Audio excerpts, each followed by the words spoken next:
15절과 17절에 보면 이제 주님께서 가르치신 그 재림에 관한 말씀을 가지고 바울은 다시 그들에게 말씀해 줍니다. 우리가 주의 말씀으로 너희에게 이것을 말하노니 라고 말했어요.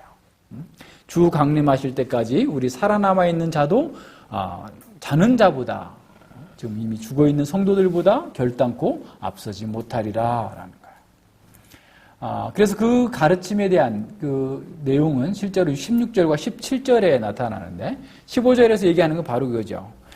다음과 같이 주님의 말씀에 근거해서 내가 너희에게 이것을 전하는데 살아있는 자들이 죽은 자들보다 시간적으로나 구원의 강도 면에서나 구원의 영광 면에 있어서 더 이익 보는 게 아니다. 다시 말하면 죽은 자들이 손해보는 것이 아니다라고 하는 것을 말해주고 있는 거예요.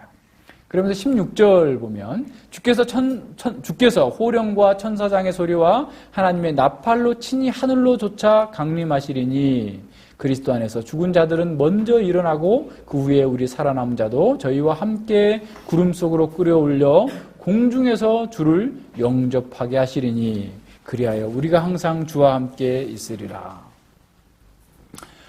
이 16, 17절의 말씀은 주님의 말씀이라고 말하지만 주님의 말씀을 직접적으로 인용한 것은 아니고 주의 말씀을 이렇게 의미적으로 인용을 한 거예요. 그렇다면 바울은 어떤 말씀을, 바울은 직접 사도들로부터 그러니까 예수님이 공생의 사역 기간 동안에 사도로 부르심을 받아서 함께 다녔던 건 아니었기 때문에 사도들에게 또는 신라에게 이런 그 내용들을 듣고 또 그가 계시로서 그것을 받았을 수 있어요. 근데 이 내용을 보면 마태복음 24장과 25장에 있는 그 종말의 가르침을 어떤 요약적으로 인용해 주고 있는 것을 보게 됩니다. 예수님께서 마태복음 23장에서 유대인들, 바리새인들의 죄에 대해서 7개의 화를 선포하시면서 그들이 완전히 예루살렘과 성전이 멸망할 것에 대해서 그들을 선언합니다.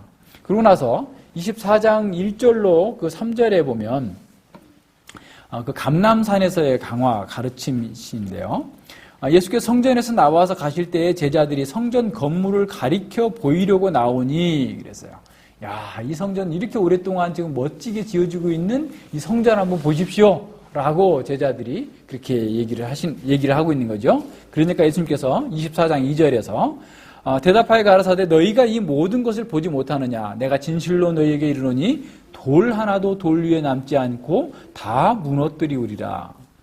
예수께서 감람산에 앉으셨을 때에 제자들이 종룡이 와서 가로되 우리에게 이르소서 어느 때에 이런 일이 있겠사오며 또 주의 임하심과 세상 끝에 무슨 징조가 있사오리까 라고 물어요. 그러니까 지금 제자들은 이 성전의 위대함, 엄청난 그 규모, 그리고 견고함 이런 것들을 예수님께 보이고자 하는데 예수님은 이것들이 돌 위에 돌 하나도 남기지 않을 정도 다 무너뜨리다. 이것도 이제 문자적으로 해석을 하면 안 돼요. 지금도 통곡의 벽이 있죠. 예루살렘에 가면 돌이 남아 있어요. 그대로. 그죠? 어느 정도. 그래서 이것은 완전한 파괴를 얘기하는 거예요. 완전한 파괴가 이룰 거다라고 말씀하고 있는 거예요. 그러면서 이제 그런 상태를 이렇게 말씀하시니까 제자들이 질문을 해요. 그러면 언제 이런 일이 있겠습니까? 도대체 언제 이런 성전이 파괴되고 또 예수님이 다시 오신다고 할 때 그 세상 끝의 징조는 무엇입니까? 라고 하는 두 가지 질문을 합니다. 마태복음을 여러분 공부하신 분들은 좀 더 이해가 쉽고요. 공부 안 하신 분들은 뒤에 또 우리가 설명할 기회가 있을 텐데 한번 보면 그래서 이 두 가지의 질문에 대해서 예수님께 답변을 해주시는데 24장 4절로부터 35절까지의 말씀은 예루살렘과 성전 파괴에 대한 가르침이에요. 이게 이제 오해하기 굉장히 쉬워요. 그 부분이. 그리고 이제 24장 36절부터 25장 13절까지가 예수님의 재림에 대한 가르침입니다. 그러니까 24장 4절로부터 35절까지 이 세대가 지나가기 전에 한 세대가 지나가기 전에 예수님께서 말씀하신 것이 다 이루어질 것이다 라고 했던 그것까지 35절까지가 예루살렘과 유다의 멸망을 가리켜요. 그래서 예수님께서 말씀하신 대로 AD 70년에 로마 장군 티투스에 의해서 예루살렘이 완벽하게 멸망을 당하게 되죠. 그리고 얼마나 그 멸망이 심했으면 거의 2000년 동안 유대인들이 그 팔레스타인 땅에 정착하지 못하는 상황까지 벌어지게 됩니다. 그리고 이제 그 24장 36절부터 25장 13절까지 계속해서 말씀해 주시는 내용은 뭐냐면 종말에 대한 마지막 때의 징조는 모른다라는 거예요. 인자도 모른다. 예수님께서 가르쳐 주시지 않도록 되어 있다라는 거예요. 다만 어떤 자세로 해야 되느냐? 늘 준비하고 깨어 있어라 라는 거예요. 슬기로운 처녀처럼 기름을 준비하고 기다리고 있어라. 신랑 맞을 준비를 하라 라고 하는 것이 마지막 때의 가르침입니다. 그래서 예수님께서 이렇게 가르친 그 속에서 사실은 그 예루살렘이 AD 70년에 완전히 멸망당한 것은 사실은 뒤에 오게 될 예수님의 재림에 대한 확증인 거예요. 그러니까 한 세대가 지나가기 전에 이 모든 말씀이 응하리라 라고 했던 24장 35절까지의 말씀이 다 이루어진 것은 예수님의 재림 또한 그와 같이 완벽하게 성취될 것이다 라고 하는, 예수님께서 다시 오셔서 이 온 세상을 심판하실 거라고 하는 심판의 성취의 어떤 모형으로서 성취가 된 겁니다.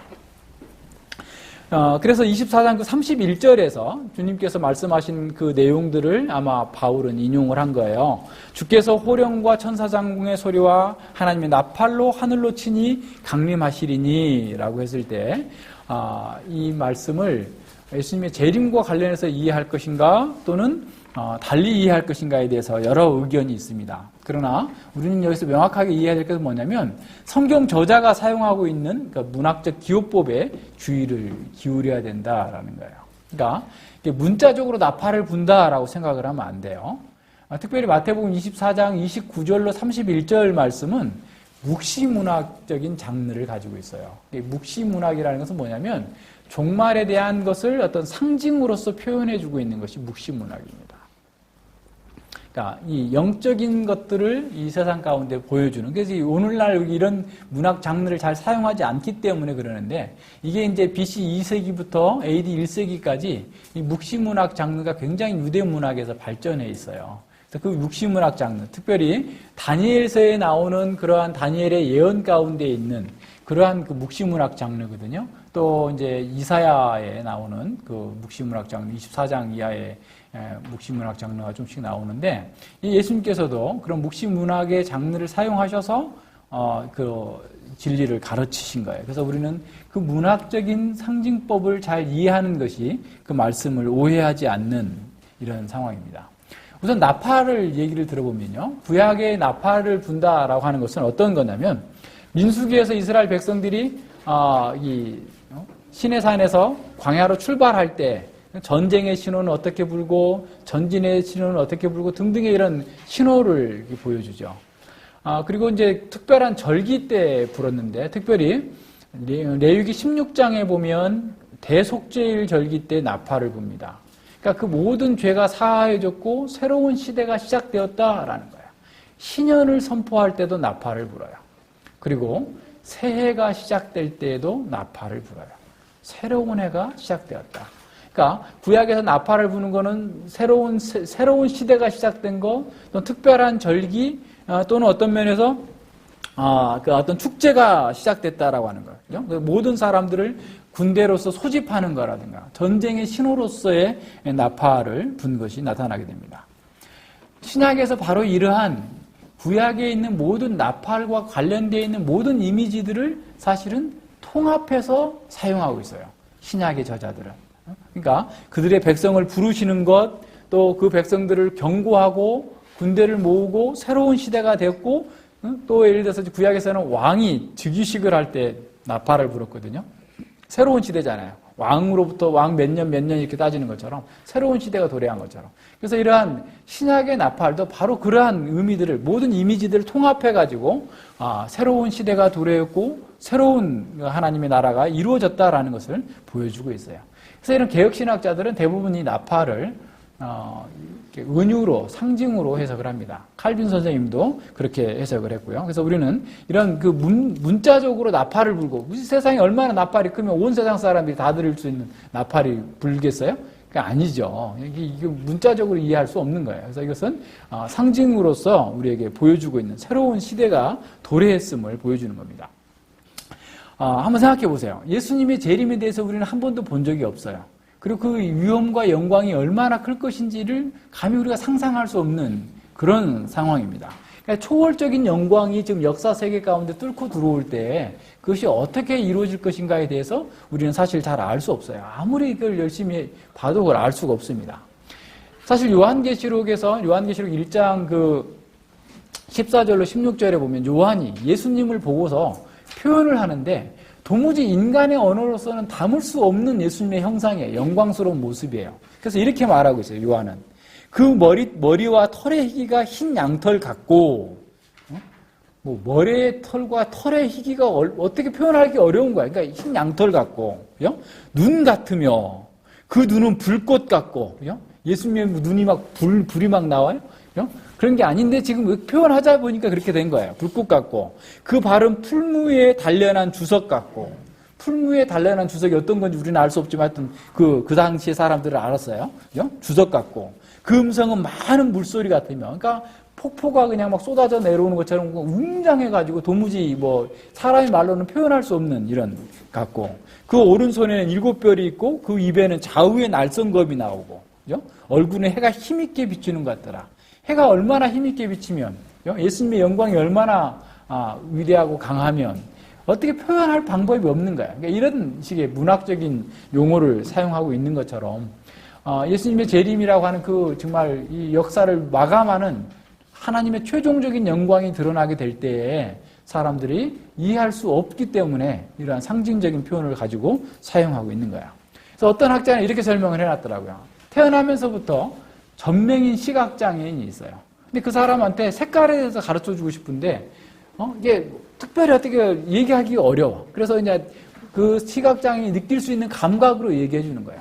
예를 들어서, 노란색은 그냥 부드러워. 부드러운 건 노란색. 그런 감각이 있다. 초록색은 생동감 있는 거, 물이 막 튀어나오는 것처럼 느끼는 그런 거. 그죠? 빨강색은 까칠까칠함.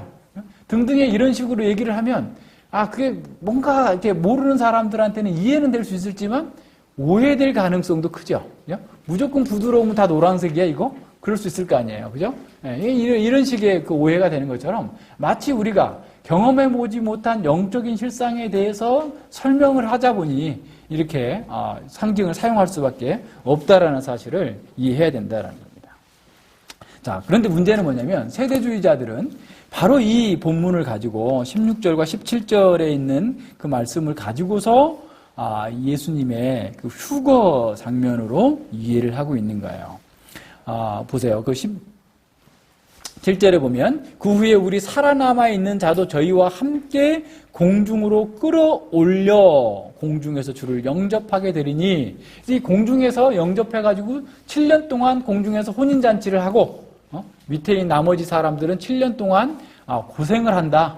그래서 겨우 이제 믿는 사람들은 거기서 구원을 이렇게 아주 불 가운데서 구원받는 것처럼 구원받을 거다라고 얘기하고 있는 거예요. 그래서 예수님께서 오시는 것은 땅으로 오시는 게 아니라 공중에서 딱 멈춰 있는 거예요. 7년 동안. 멈춰 있다가 사람들과 함께 거기서 혼인잔치를 한다라고 얘기를 하는 거죠. 그래서 아까 초두에 얘기했던 그 휴거라는 영화에서 사람들이 옷은 또 부활하면 옷도 안 입나? 어쨌든 옷은 또 그대로 이렇게 놔두고 이렇게 없어져 버리는, 그죠? 그래서 자동차 운전하다가 없어져가지고 자동차들이 막 사고가 나고 받고 이런 식의 그 설정을 한 거죠. 결코 그런 게 아님을 우리는 알 수가 있어요. 이것을 우리가 생각해 보면 그들이 말하고 있는 것은 사실은 이런 성경적인 근거가 아주 굉장히 약해요. 그들이 얘기하고 있는 것은 뭐냐면 이 헬라어를 가지고 그걸 이렇게 구분을 합니다. 그래서 15절에 나올 때 15절에 보면 주의 강림하실 때 이 강림이라는 말이 헬라어로 파루시아라는 말이에요. 파루시아라고 하는 헬라어를 사용하고 있는데 이 성경에는 이 주님의 재림과 관련해서 세 가지 단어를 사용하고 있습니다. 파루시아하고 그다음에 이제 그 데살로니가 후서 1장 7절과 8절에 나타나는데 주님의 나타나심이라고 번역한 그 아포칼립시스라는 말이 있고요. 그다음에 그 디모데후서 4장 1절과 8절에서 나오고 데살로니가 후서 2장 8절에도 나오는데 에피파네이아라고 하는 이 세 가지 단어가 각각의 의미가 다르다라고 얘기하는 거예요. 다시 말하면 이 파루시아는 예수님께서 공중 재림하실 때 쓰는 그 전문적인 용어라는 거예요. 그들이 말하는 거는. 그래서 파루시아 단계로 공중에까지 오고 그 다음에 여기 지금 성도들은 들려가지고 공중에 혼인잔치를 하고 그 다음에 아포칼립시스라고 하는 그리스도가 나타나신다라고 하는 것은 온 세계로 이제 두 번째 재림할 때 쓸 때 바로 아포칼립시스라는 단어를 썼다라는 식으로 설명을 해요. 그런데 그런 설명은 전혀 근거가 없어요. 자기들 수준에도 맞지 않아요. 그러니까 이제 궁색한 또 다른 설명을 하는데 성경의 이 세 가지 그 단어는 다 파루시아나 아포칼립시스나 에피파니니아라는 다 예수님의 재림과 관련해서 단회적 재림을 얘기하고 있어요. 그것 중에 대표적인 게 어떤 거냐면 3장 13절에 볼 때 주께서 그 성도들과 모든 성도들과 함께 오실 때라고 나왔죠. 3장 데살로니가 전서 3장 13절에 그의 모든 성도와 함께 강림하실 때에 강림이라는 단어도 파루시아거든요. 그럼 여기서 모든 성도들이 강림한다라고 했을 때 이 강림은 어떤 강림이에요? 첫 번째 강림이에요? 두 번째 강림이에요? 그들로 말하면 두 번째 강림이죠. 그러니까 아포칼립시스가 써있어야 되는 거예요. 그런데 이게 파루시아가 쓰였단 말이에요. 이 단어가. 그러니까 이 사람들 어떻게 말하면 여기서 모든 성도는 천사들을 가리킨다. 일반 성도를 얘기하는 게 아니고 천사를 가리킨다라고 얘기를 해요. 그런데 문맥상 전혀 그 근거가 없어요. 그게 또 맞지 않는 겁니다. 뿐만 아니라 더 중요한 것은요. 그러니까 이 당시 사회적인 배경이나 문화적인 또는 어떤 언어적 습관을 이해하지 못하면 그렇게 이제 잘못되게 돼요. 이 파루시아와 또 이제 이 그 17절에 보면 공중에서 주를 영접한다라고 할 때 이게 영접한다라는 말이 아판테시스라는 말이에요. 아판테시스라는 말인데 이 사람들은 이제 이것을 이제 공중에서 예수님과 함께 그 굉장히 어떤 큰 그 잔치를 벌일 것이다라고 얘기하지만 실제로 헬라 문화 세계에서 헬라 로마 세계에서 이 파루시아와 아판테시스는 이렇게 관용구처럼 병행해서 사용되고 있어요. 어떤 거냐면 가령 로마 황제가 데살로니가를 방문한다 그러면 데살로니가에는 온통 난리가 나겠죠. 그래서 데살로니가에 있는 모든 뭐 시읍장들이나 또 의회 지도자들, 백성들이 다 한 10리 밖에 20리 밖에 도시 밖까지 나가가지고 프랭카드 걸고 화장하면서 그죠? 이게 황제를 맞아들일 거 아니에요. 그래서 황제가 그 도시에 방문하기 위해서 오는 것을 파루시아라고 해요. 그래서 이 파루시아라고 하는 단어는 강림 온다라는 말도 있지만 현존한다, 현존하기 위해서 온다라는 의미를 가지고 있어요. 이렇게 오는 걸 얘기하는 겁니다. 이게 파루시아가 오는데 올 때 나가서 환영 행사하는 것이 바로 아판테시스예요. 그러니까 귀한 사람이 오는데 내가 가만히 앉아서 기다릴 수 없잖아요. 나가서 맞이하는 것이 마중 나가는 것이 예의라고 생각하잖아요. 그죠? 그래서 이 단어는 이 성경에 여러 번 쓰였어요. 이거 꼭 그때만 그런 게 아니라 여러 차례 많이 사용되어지고 있는데 가령 그 사도행전 28장 15절에 보면 사도 바울이 하여튼 여러 가지 우여곡절 끝에 겨우 로마로 가게 되잖아요. 그 멜리데 섬에서 과동하고 난 다음에 로마로 올라가는데 로마 교회 성도들이 사도 바울에게 편지를 먼저 받았고 온다는 소식을 듣고 앞비오 저자와 삼관까지 나왔다. 아판테신 환영 영접하러 나온 거예요. 그러니까 로마의 도시에 도착하기 전 여관이 3개 있는 그 지역까지 그리고 그 앞비오라고 하는 시장 앞에까지 바울을 마중 나왔다라는 거예요.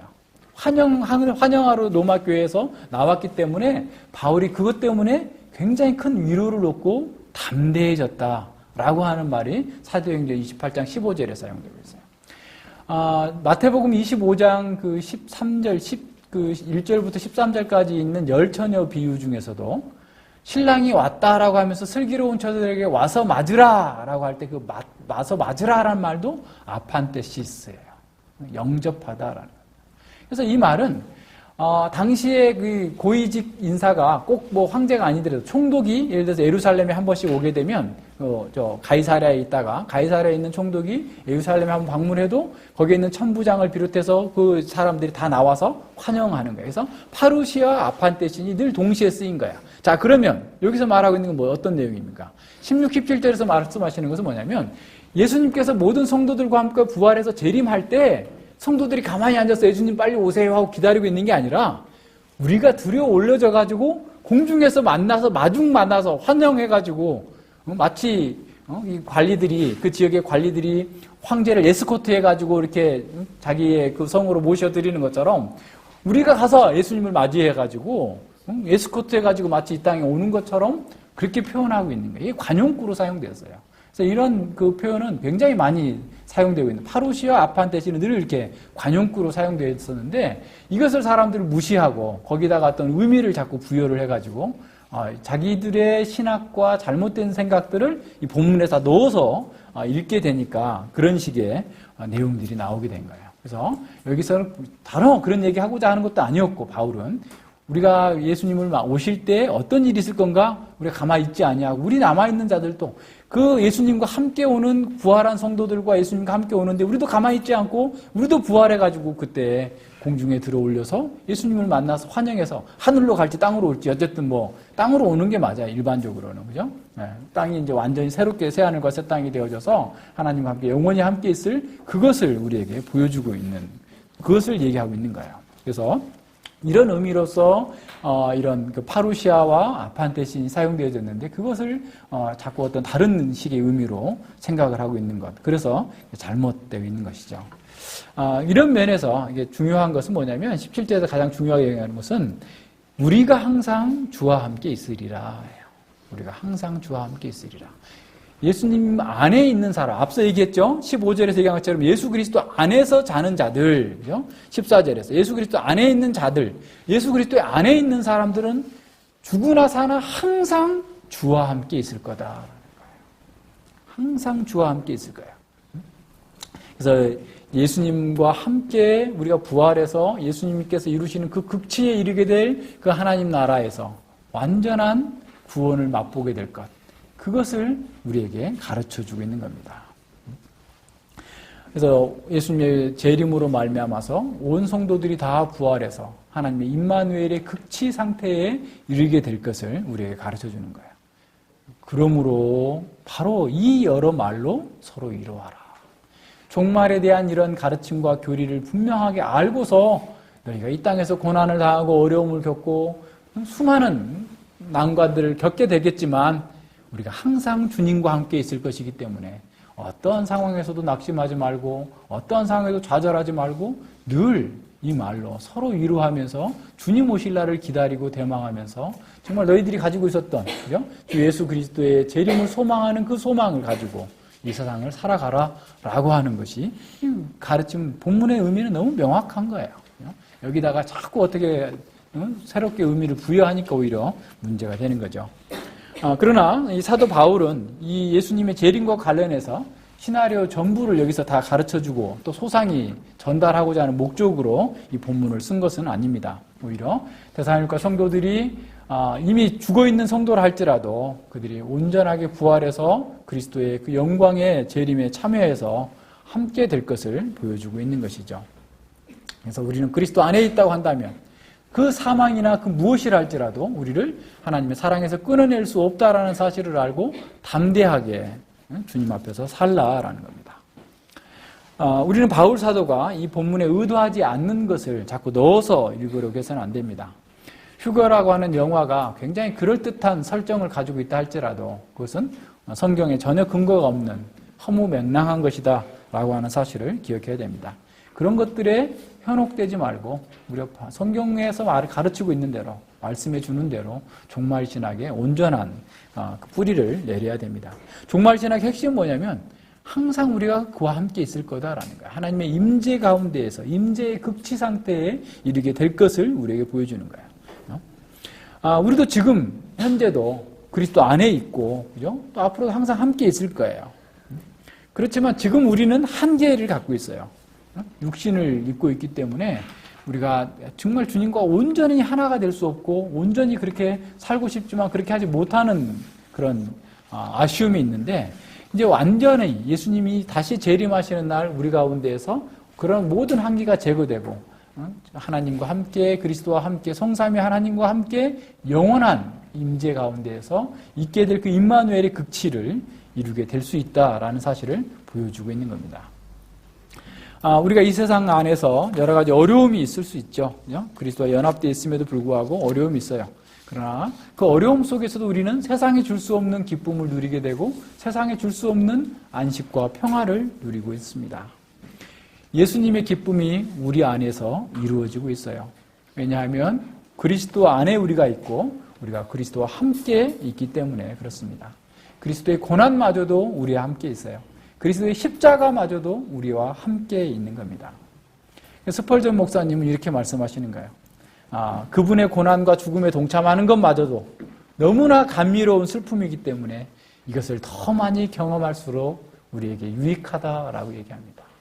십자가를 지는 삶이 어렵다라고 생각할지 모르지만 그거야말로 진정한 기쁨이고 진정한 그리스도와 함께 있는 것입니다. 그러나 우리는 그리스도와 함께 더 있기를 원하는 것이죠.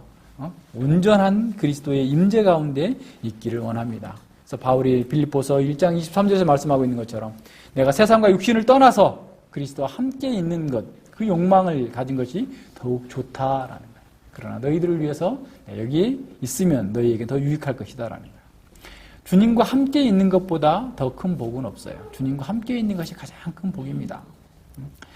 그래서 우리는 이러한 예수님의 재림을 통해서 하나님과 함께 있을 것을 소망하면서 우리에게 주어진 일에 대해서 정말 지혜롭고 충성된 종으로서 일하는 거죠. 우리는 예수님의 재림의 날짜를 알려고 하거나 징조를 찾으려고 여기저기 헤매고 있는 것이 아니라 성경이 가르치는 대로 예수님의 재림과 또 우리의 부활의 소망을 가진 자답게 담대하게 세상을 뚫고 나아가서 충성하는 겁니다. 우리의 성품이 예수님을 닮고 우리의 삶이 주님의 형상을 닮음으로써 우리의 인격 속에 예수 그리스도의 그 아름다움이 채워질 수 있도록 해야 되는 거예요. 알렉산더 대왕이 파죽지세로 정복을 하다가 페르시아에 그 황후가 있는 천막까지 도달하게 됐습니다. 그래서 이 알렉산더와 그의 그 최측근 신복이 함께 그 천막에 들어갔는데 그 천막에 들어가니까 그 황후가 그 알렉산더의 신복을 향하여서 알렉산더인 줄 알고 무릎을 꿇고 경배하는 거예요. 그러고 나서는 이분이 알렉산더가 아니고 옆에 있는 분이 알렉산더라. 그래서 라는 것을 알고 나서 정말 겸손하게 자기가 잘못했다고 사과하면서 다시 경배를 하자. 알렉산더가 이렇게 말했다고 합니다. 부인, 당신은 실수하지 않았어. 저 사람도 알렉산더요. 라고 얘기했다는 거예요. 그게 무슨 말이에요? 자기 신하를 너무나 총애한 나머지 쟤나 나나 동일한 사람이니까 나처럼 대해주라. 라고 얘기한 거예요. 예수님께서도 오늘 우리에게 그와 같이 대접하십니다. 예수님께서도 우리를 자신과 동일시하세요. 마태복음 25장에 보면 양과 염소의 비유 가운데에서 예수님께서 이렇게 말씀하시죠. 내 형제 중에 지극히 작은 자에게 한 것이 곧 내게 한 것이다. 예수님은 스스로 우리를 동일시하고 계시는 거예요. 우리의 소망은 정말 예수님과 함께 예수님이 나타나심이 되면 예수님이 다시 오시게 되면 우리가 그와 같이 되는 것입니다. 우리는 그리스도께서는 우리를 형제로 부르기를 부끄러워하지 아니하실 겁니다. 우리는 온통 연약함에 쌓여 있고 그 연약함 때문에 정말 감히 그리스도의 형제라고 불림을 받을 수 없는 그런 존재라는 사실을 우리 스스로도 지금 느끼고 있지만 예수님께서 오시게 되면 우리는 즉각적으로 예수님의 형제와 같이 되어질 것이고 그렇게 살게 될 것입니다. 이와 같은 복을 얻은 사람이 누가 있겠어요? 우리가 헵시바다, 나의 기쁨이 그에게 있다라고 부르는 그러한 사람이 될 것입니다. 하나님의 기쁨이 바로 우리 가운데 있어요. 주님 안에 있는 온갖 복들이 우리의 복이 될 것입니다. 하늘에 속한 모든 복들이 우리의 복이 될 거예요. 예수님과 연합된 우리는 이 세상의 그 어떤 위협이나 심지어 죽음마저도 예수님과 우리를 분리할 수 없습니다. 성경에서 가르치는 지고의 복은 하나님의 임재 가운데 들어가는 것입니다. 에덴 동산에서 범죄하고 쫓겨난 이후에 하나님의 임재는 극히 제한된 사람들에게 극히 제한된 장소에서만 허락되어 있었어요.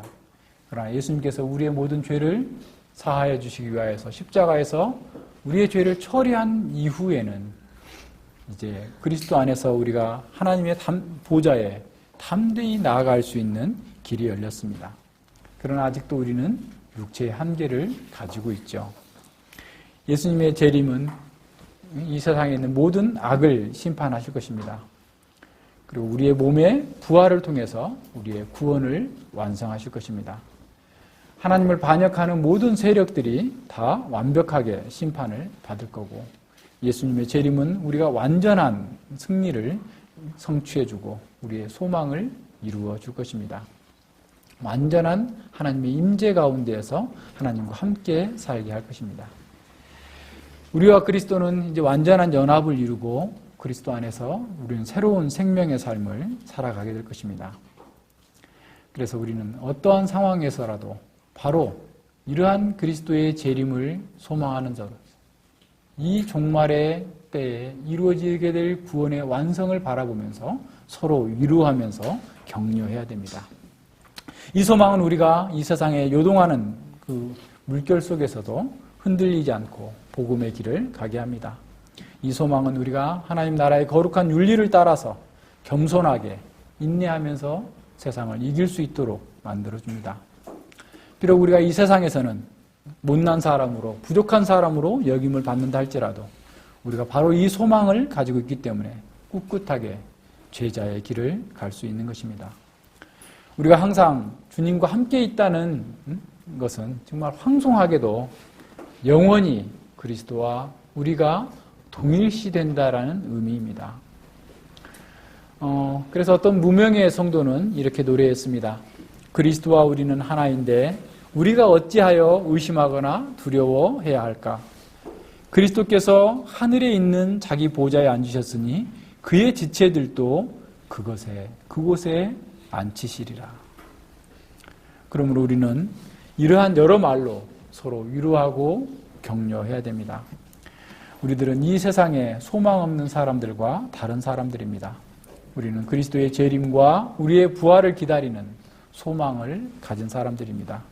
우리는 그리스도의 제자로서 주님처럼 살라는 부르심에 진실하게 응답하는 것으로 서로에게 힘이 되고 위로가 되고 격려가 되는 삶을 살아야 됩니다. 같이 기도하겠습니다.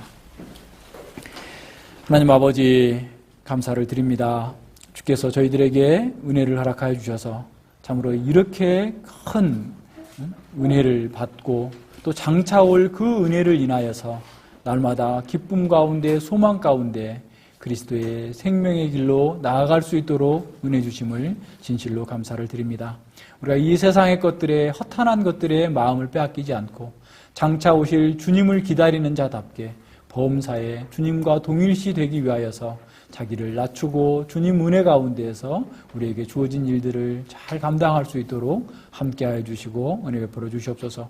우리가 서로 이 진리의 말씀을 가지고 위로하고 서로 격려하며 이 말씀 가운데에서 진정으로 교회를 세워나가며 교회에게 주어진 사명을 잘 감당할 수 있도록 저희들에게 지혜를 주시고 힘을 주시고 능력을 더하여 주시옵소서. 감사드리며 예수님 이름으로 기도드립니다. 아멘.